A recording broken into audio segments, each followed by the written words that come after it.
Reviving used cooking oil, a money-saving guide for deep frying. Welcome to your daily dose of smart cooking. Today, we're sharing tips to save money, starting with reusing your deep frying oil. You may feel the urge to discard used oil from deep frying. But wait, there's a better way to handle it.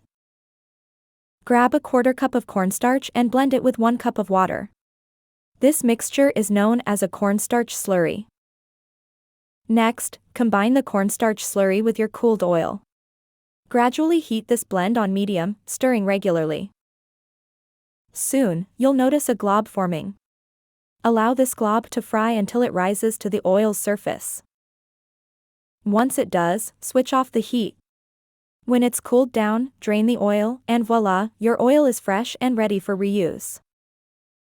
Keep following us for more such cool tricks, and remember, smart cooking is all about creativity and resourcefulness.